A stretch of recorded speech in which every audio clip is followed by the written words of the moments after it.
Salut tout le monde, j'espère que vous allez bien. Ça fait un bail que je ne vous ai pas filmé une vidéo et aujourd'hui je retourne avec Musso et la fille de Brooklyn. Bon, j'espère que vous allez bien avec ce confinement, ce couvre-feu et tout ce qui se passe là en France. Et j'espère que les choses vont s'améliorer. Bon, une bonne nouvelle, heureusement les librairies restent ouvertes cette fois-ci. Bon. Alors, on retourne à notre sujet. Alors aujourd'hui, je vous parle de la fille de Brooklyn. Je ne vais pas bien sûr vous spoiler toute l'histoire, mais je vais seulement vous donner, on va dire, les grandes lignes, comme d'habitude. Alors l'histoire tourne sur une jeune fille médecin de 26 ans, Anna, et son fiancé. Alors Anna, elle part en vacances, on va dire, avec son fiancé au sud de France, voilà. Et là, son fiancé lui dit tu me caches quelque chose, voilà, je veux tout savoir sur toi. Avec son air discret et tout, on va dire qu'elle l'intrigue un petit peu. Et là, elle pète un câble, elle lui montre une photo de gens brûlés. Et lui, en voyant la photo, il ne sait pas trop quoi faire. Du coup, sous le choc, il prend ses affaires et il s'en va.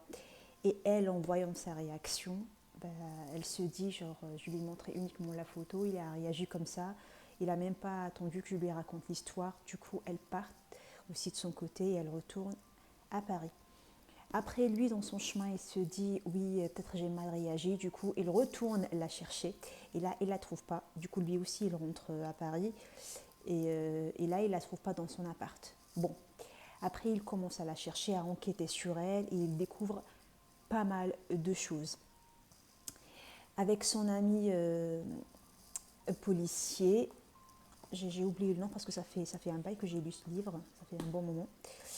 Bon, avec l'aide de son ami, du coup, il commence à bien enquêter, à découvrir des trucs que même Anna, elle ignorait sur elle-même. Voilà. Donc à la fin, elle découvre que c'était une jeune fille américaine qui est venue en France pour des études, un voyage scolaire, on va dire ça, quand elle était ado et elle était kidnappée. D'accord. Après, elle a réussi à fuir son kidnappeur et afin d'oublier son passé et tout ce qu'elle a vécu, elle change de nom, voilà, et de prénom. Elle prend la personnalité d'une autre personne et elle mène une nouvelle vie. L'histoire, elle est très très intéressante et je vous assure, ce que je viens de vous raconter ne gâche pas l'histoire parce que ça, c'est uniquement les grandes lignes.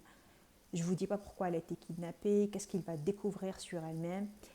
Euh, L'histoire, elle vaut vraiment, vraiment, vraiment le coup d'être voilà, d'être lue, on va dire ça comme ça.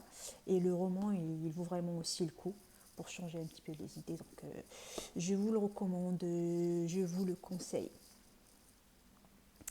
Alors, quoi d'autre, quoi d'autre, quoi d'autre, quoi d'autre, quoi d'autre. Voilà, je ne peux pas vous dire plus parce que sinon je risque de tout vous gâcher l'histoire.